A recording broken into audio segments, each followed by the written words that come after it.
बिस्मिल्लाहिर्रहमानिर्रहीम। अस्सलाम वालेकुम। मैं गौहर भट्ट आपकी खिदमत में हाजिर हूँ और जैसा कि आप जानते हैं कि पीडीएम का जलसा हो गया बिलाहिर। हुकूमत की तमाम तर कोशिशों के बावजूद कि लोग कम आए और कभी कोरोना का बहाना बनाया गया, कभी दहशतगर्दी के अलर्ट्स जारी किए गए, कभी ये कहा गया कि जनाब ये चोर लुटेरे हैं। मतलब जो भी हुकूमत का बयानिया था वो हर तरह से सोशल मीडिया पे, इलेक्ट्रॉनिक मीडिया पे, अखबारात में बयानात के जरिए हर तरह से उसको प्रोपेगेट किया गया। पूरी की पूरी रियासती मशीनरी इस्तेमाल की गई, कहीं छापे मारे गए, कहीं FIR दर्ज की गई, कहीं गिरफ्तारियां की गई, कहीं नाके लगाए गए, लेकिन बहरहाल जलसा हो गया और मेरे ख्याल में एक कामयाब जलसा था। उसमें लोग जितने थे उससे कहीं ज्यादा लोगों में जोश मौजूद था जो वहां पर मौजूद थे। और लाहौर जो है उसमें वो शाम के टाइम ज्यादातर लोग निकले। लाहौर ये वैसे भी आपको पता है जरा Skoon.com वाले लोग हैं, वो आराम से निकलते हैं बाहर, वो निकल आए और एक भरपूर जलसा जो उनसा है ना वो हुआ। बहरहाल उसमें जो बातें हुई हैं वो बड़ी जिनसी है ना, उस पर मेरा क्या तबसरा है वो मैं आपको बाद में बताऊंगा। पहले मैं आपको ये बताऊं कि साबिक वजीर आज़म नवाज शरीफ ने क्या कहा। उन्होंने नाम नहीं लिया। मसलन उन्होंने सिवाय एक जनरल आसिम सलीम बाजवा के बाकी किसी का नाम नहीं लिया, लेकिन नाम लिए बगैर उन्होंने बहुत सारी बातें की। और उन्होंने कहा जी कि इलेक्शन आप चोरी करें तो क्या मैं शिकायत वापडा वालों से करूं। उन्होंने ये कहा कि आइन आप तोड़े तो क्या मैं महकमा सेहत के पास जाऊं। इस तरह करके उन्होंने नाम लिए बगैर बहुत सारी बातें की। और उन्होंने नाम क्यों नहीं लिया ये भी मैं आपको इस बारे में आगाह करूंगा। इसी तरह मरियम नवाज ने, एक पंजाबी में कहते हैं कि किसी का तवा लाना, तो उन्होंने बाकायदा आज, यानी मजाक उड़ाना, उन्होंने आज बाकायदा तौर पे इमरान खान का तवा लाया।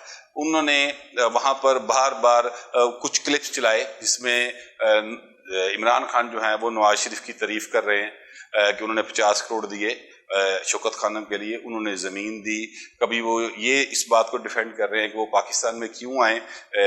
वो मुशर्रफ दौर की क्लिप्स थे जो उन्होंने बार बार उनको चलाया और फिर लोगों से उसके ऊपर एक ठट्ठा सा इमरान खान का जो उनसा वो उड़ाया गया। इसी तरह अगर बात करें बिलावल की, तो बिलावल की स्पीच जो थी वो आज काफ़ी इम्प्रेसिव रही। अगरचे ये क्राउड बिलावल का नहीं था, यहाँ पर अक्सरियत जो सी है वो गालिब अक्सरियत बल्कि कहना चाहिए नून लीग की थी। और उसके बाद जो दूसरे नंबर पे आते हैं वो मौलाना फजल रहमान के लोग थे।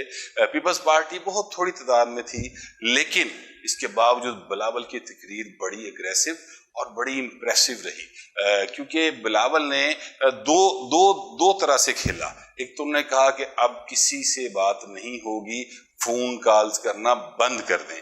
दूसरी बात उन्होंने ये फिर साथ ही ये कहा कि सिलेक्टेड को निकालने तक सिलेक्टर से बात नहीं होगी।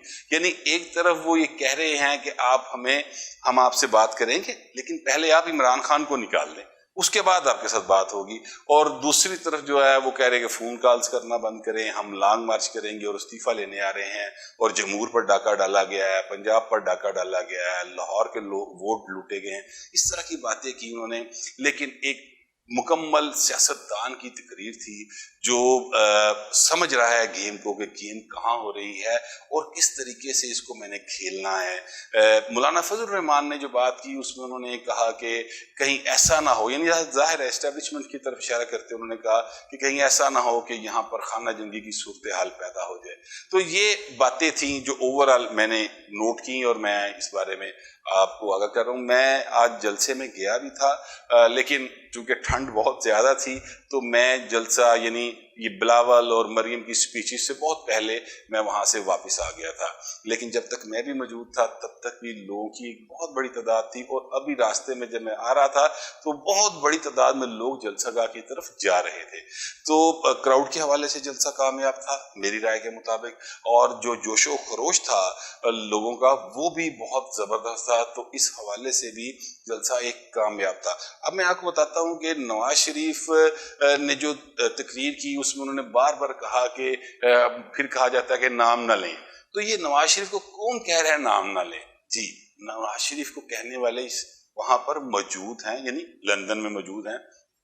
कुछ पाकिस्तान से गए हुए हैं, नाम मैं भी नहीं ले सकता, प्रॉब्लम ये है क्योंकि मुझे बहरहाल पाकिस्तान में रहना है, कुछ पाकिस्तान से गए हुए हैं और कुछ ऐसे हैं जो पाकिस्तान से जाने वालों के दोस्त हैं और लंदन में मुकीम हैं और वो इंटरनेशनल एस्टेब्लिशमेंट का कहीं ना कहीं हिस्सा हैं। तो वो नवाज शरीफ को बार बार प्रेशराइज कर रहे हैं कि आप नाम ना लें। इसके बाद जो नवाज शरीफ ने जनरल आसिफ सलीम बाजवे का नाम लिया और फिर उन्होंने ये भी कहा कि जो कुछ हो रहा है इसके पीछे ये सिर्फ इमरान खान अकेला तो नहीं कर रहा। तो ये बात जो है, यानी उन्होंने सब कुछ कह दिया और कुछ भी नहीं कहा। इस तरीके से उन्होंने बात का तज़किरा किया कि किसी जगह पर ऐसा उन्होंने नाम भी नहीं लिया लेकिन सबको बात समझ भी आ गई कि वो क्या बात करना चाह रहे हैं और किसके बारे में कर रहे हैं। बहरहाल नवाज शरीफ की पोजीशन जो है, अपनी पोजीशन से, उनकी तकरीर से बिल्कुल वाज़ेह अंदाजा हो गया कि वो अपनी पोजीशन से 1 इंच भी पीछे नहीं हटे।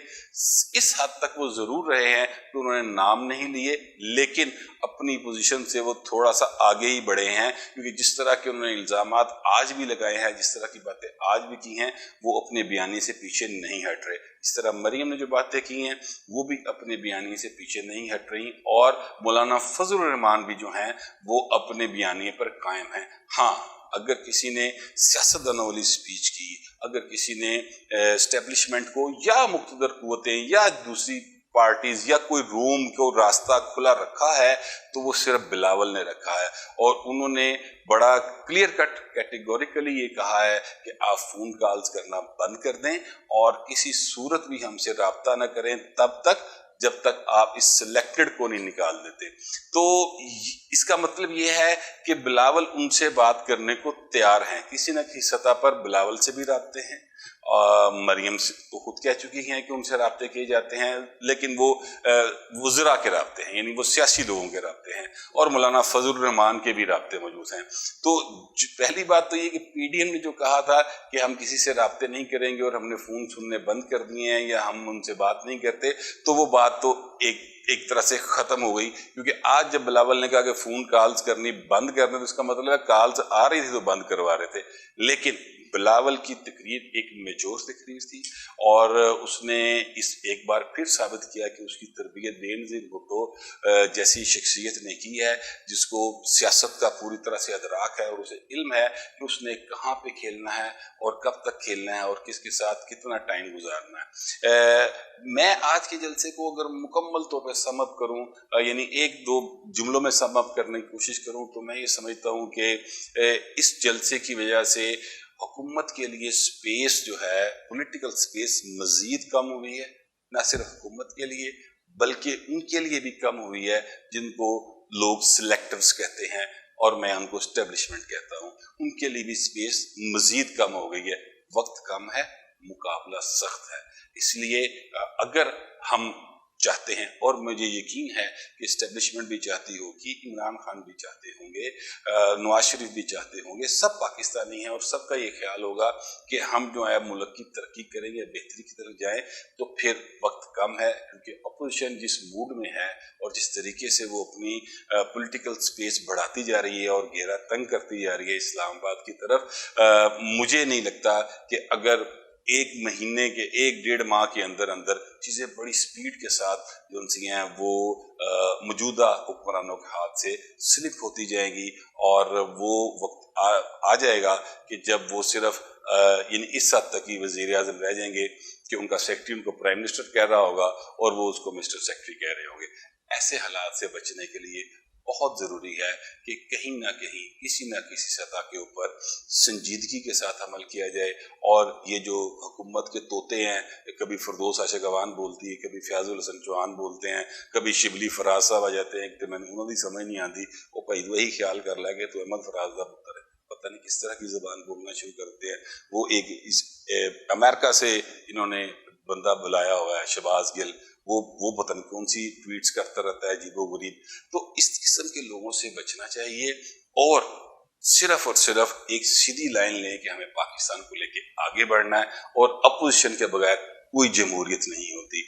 इसलिए क्योंकि जमहूरियत में 2 ही चीज़ें हैं ایک اپوزیشن ہے، ایک حکومت ہے، اور ان دونوں کو مل کر ہی چلایا جا سکتا ہے۔ اگر حکومت یا اپوزیشن دونوں میں سے کوئی بھی ون وننگ کرنے کی کوشش کرے گا تو ٹاکرا پکا جائے، ایکسیڈنٹ پکا جائے، تو اس کی لت بار ٹوٹ سکتی ہے۔ میرا خیال ہے کہ اس حالات سے بچنے کے لیے بہت ضروری ہے کہ مذاکرات کی طرف جایا جائے۔ اب تک کے لیے اتنا ہی، ملتے ہیں